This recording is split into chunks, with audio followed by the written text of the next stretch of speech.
New York City was glittering under the cold December night as luxury cars lined up outside the towering Whitmore estate.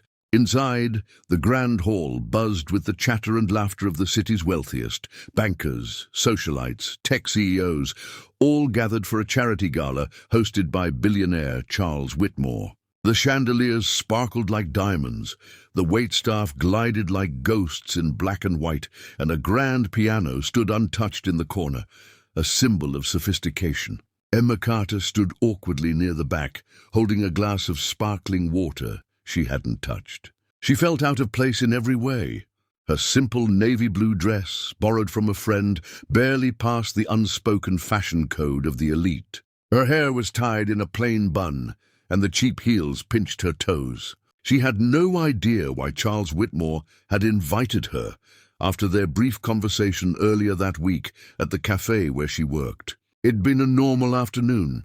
Charles had stopped by for coffee, something he rarely did himself. Emma had recognized him instantly. Everyone in Manhattan knew the face of the man who owned half of Wall Street. She had simply smiled, served him, and made a polite comment about the weather. For some reason, he had paused and asked for her name. "Emma," she had replied. He looked amused.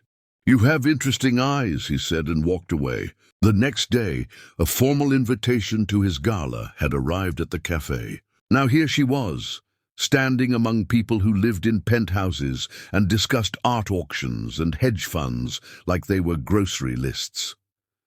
Emma's heart raced every time someone looked at her. She was considering sneaking out when she felt a hand on her shoulder. It was Charles. "Well, Miss Carter," he said with a charming smile that didn't quite reach his eyes, "you made it. Brave of you." Emma nodded nervously. "Thank you for inviting me. It's beautiful here." He gestured around grandly. Yes, it's just a little fundraiser, but enough about that. Tell me, do you play any instruments?" She hesitated. "I used to play the piano a little." Charles raised an eyebrow. "A little, huh?" He looked around at the crowd, already gathering to hear their host speak. "Ladies and gentlemen," he said suddenly, raising his voice, "we have a special guest tonight. Miss Emma Carter has kindly agreed to entertain us with a piece on the piano." Emma's heart dropped. People turned to look at her. Some smiled politely, others chuckled. One woman whispered, "Is she serious?"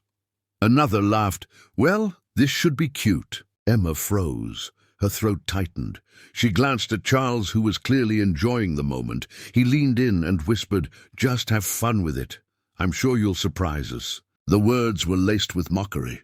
She wanted to run, but something inside her refused to give him that satisfaction.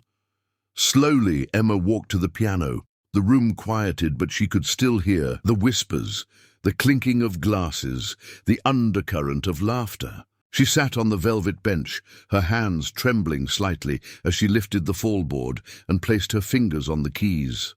Her mind raced through every piece she had ever learned, trying to find one she still remembered. Then she closed her eyes and began to play. The first notes drifted into the air like a whisper, delicate and pure.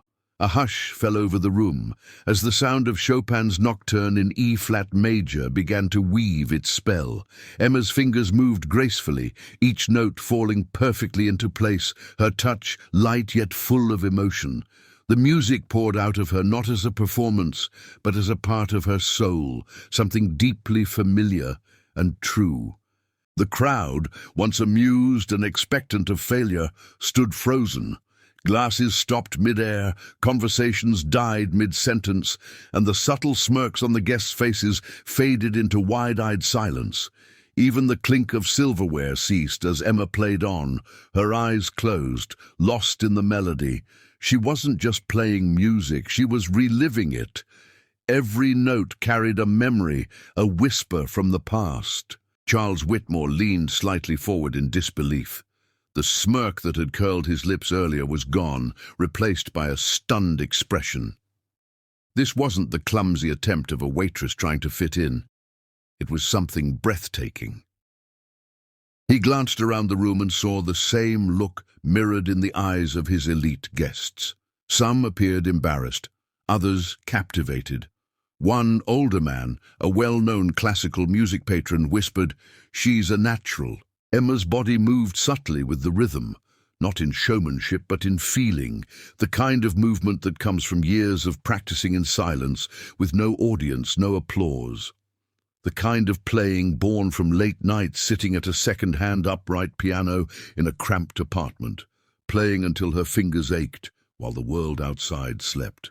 As the final note hung in the air and slowly faded into silence, the room remained still for a moment longer, suspended in awe. Then came the applause. It started softly, almost uncertainly, and then erupted into full, thunderous clapping.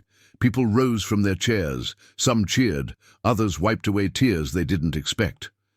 Emma stood up slowly, surprised by the reaction. Her hands, still slightly shaking, dropped to her sides. She gave a small, humble smile and took a step back from the piano. Charles approached her, his usual confidence shaken. "That was unexpected," he said, struggling for words. Emma looked at him calmly. "I used to play for my mom while she cleaned houses," she said quietly. "She loved Chopin." Charles opened his mouth, but no words came. He glanced around at his guests, some of whom were now approaching Emma, asking her where she studied, who her teacher was, and if she performed professionally.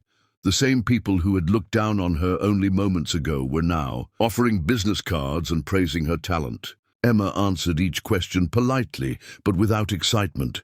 She wasn't trying to impress anyone. She had played because she had something to say, not with words, but with music. One woman in a glittering gold dress leaned over to Charles and whispered, "Where did you find her?" "I didn't," he muttered, still stunned. "She found her own way here."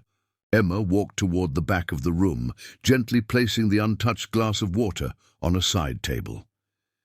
As she reached the door, she turned back for one last glance at the crowd. She didn't need their applause. She didn't need their approval. Outside, the cold air wrapped around her like an old friend. She walked down the long driveway alone, the mansion behind her fading into the night. For the first time in a long time, she felt seen, but more importantly, she felt free.